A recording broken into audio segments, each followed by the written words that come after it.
Assalamualaikum warahmatullahi wabarakatuh. Nama saya Muhammad Tusaldi Junian Satrio dan rekan saya Lisnawati. Kami dari kelompok 8. Di video kali ini kami akan menjelaskan materi tentang pilar-pilar dan aliran-aliran pendidikan.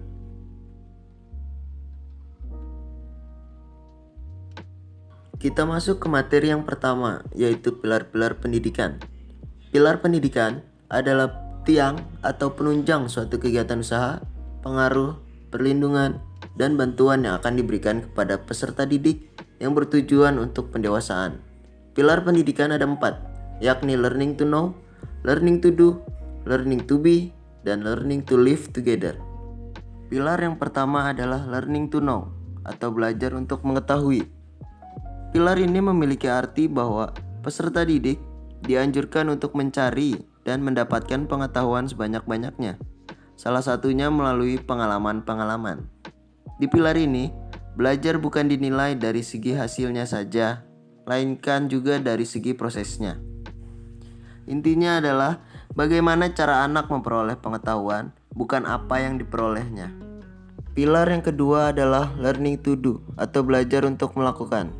Pilar ini menekankan pentingnya interaksi dan bertindak. Para peserta didik diajak untuk ikut serta dalam memecahkan permasalahan yang ada di sekitarnya melalui tindakan nyata. Belajar untuk menerapkan ilmu yang didapat, bekerja sama dalam tim guna memecahkan masalah dalam berbagai situasi dan kondisi.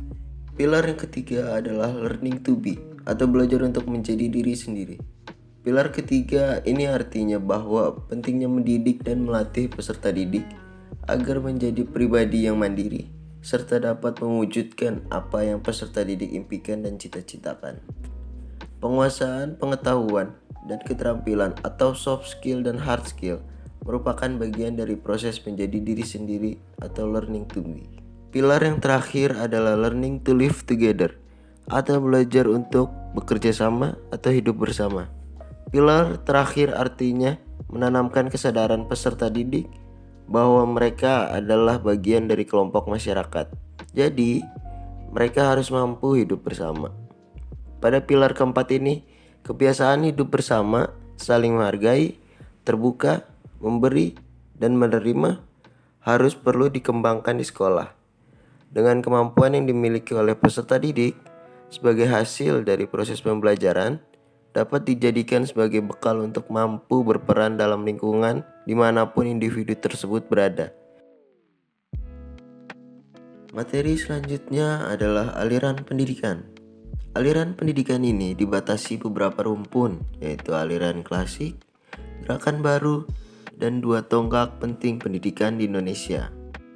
Yang dimaksud aliran klasik adalah aliran empirisme, nativisme, naturalisme, dan konvergensi. Yang pertama adalah aliran empirisme. Tokoh perintis aliran ini adalah John Locke, menyatakan bahwa perkembangan anak bergantung kepada lingkungan. Yang kedua adalah aliran nativisme. Tokoh aliran ini adalah Arthur Schopenhauer, menekankan bahwa faktor lingkungan kurang berpengaruh terhadap perkembangan anak. Jadi hasil perkembangan sudah ditentukan oleh pembawaan yang diperoleh sejak lahir. Yang ketiga adalah aliran naturalisme. Aliran ini dipelopori oleh J.J. Rousseau yang berpendapat bahwa pendidikan yang diberikan oleh orang dewasa mungkin saja dapat merusak pembawaan baik anak. Yang terakhir adalah aliran konvergensi. Dipelopori oleh William Stern. Perkembangan dipengaruhi oleh faktor pembawaan dan faktor lingkungan. Jadi yang dimaksud di sini adalah bakat yang dibawa sejak lahir tidak akan berkembang dengan baik tanpa adanya dukungan lingkungan yang sesuai untuk perkembangan anak tersebut. Pengaruh aliran klasik terhadap pemikiran dan praktek pendidikan di Indonesia. Di Indonesia telah diterapkan berbagai aliran-aliran pendidikan. Penerimaan tersebut dilakukan dengan pendekatan yang efektif fungsional, yakni diterima sesuai dengan kebutuhan. Namun, ditempatkan dalam latar pandangan yang konvergensi. Gerakan baru pendidikan dan pengaruhnya terhadap pelaksanaan di Indonesia adalah: pertama, pengajaran alam sekitar, kedua pengajaran pusat perhatian, ketiga sekolah kerja, dan yang keempat pengajaran proyek. Yang pertama adalah pengajaran alam sekitar. Perintis gerakan ini adalah F.R.A.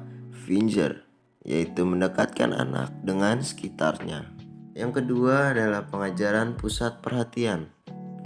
Gerakan pendidikan ini dirintis oleh De Crowley dari Belgia dengan pengajaran pusat-pusat minat. Menurut De Crowley, anak harus diberikan pendidikan agar dapat hidup dalam masyarakat. Yang ketiga adalah sekolah kerja. Gerakan sekolah kerja dapat dipandang sebagai titik kulminasi dari pandangan-pandangan yang mementingkan pendidikan keterampilan dalam pendidikan. Yang keempat adalah pengajaran proyek.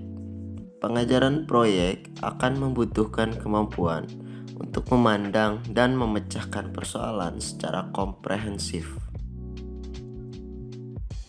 Dua aliran pokok di Indonesia.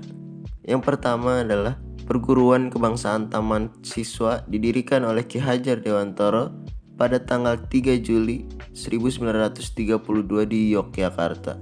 Asas Taman Siswa. Yang pertama, bahwa setiap orang mempunyai hak mengatur dirinya sendiri dengan terbitnya persatuan dalam kehidupan umum. Yang kedua, bahwa pengajaran harus memberi pengetahuan yang berfaedah, dalam arti lahir dan batin dapat memerdekakan diri. Yang ketiga, bahwa pengajaran harus berdasar pada kebudayaan dan kebangsaan sendiri. Yang keempat, bahwa pengajaran harus tersebar luas sampai dapat menjangkau kepada seluruh rakyat. Yang kelima, bahwa sebagai konsekuensi hidup dengan kekuatan sendiri, maka harus mutlak membelanjai sendiri segala usaha yang dilakukan. Yang terakhir, bahwa dalam mendidik anak-anak, perlu adanya keikhlasan lahir dan batin untuk mengorbankan segala kepentingan pribadi demi keselamatan dan kebahagiaan anak-anak. Selanjutnya adalah tujuan Taman Siswa. Yang pertama, sebagai badan perjuangan kebudayaan dan pembangunan masyarakat tertib serta damai.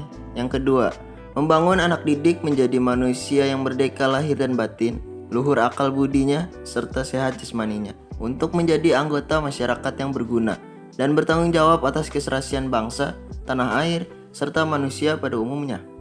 Upaya yang dilakukan Taman Siswa adalah menyiapkan peserta didik yang cerdas dan memiliki kecakapan hidup.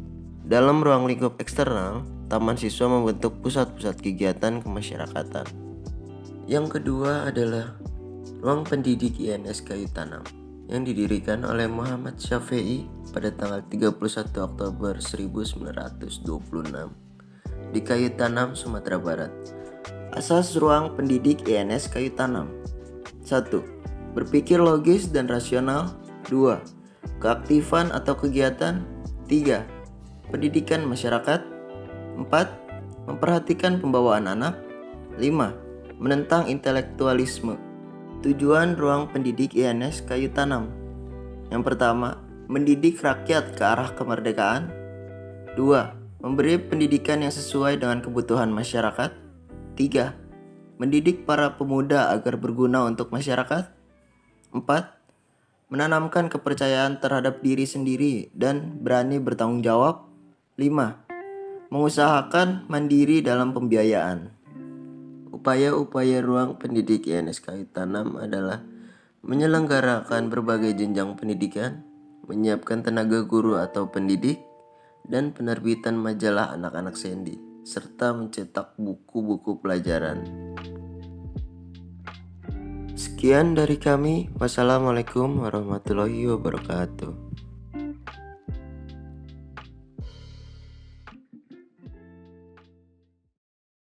Created using Powtoon.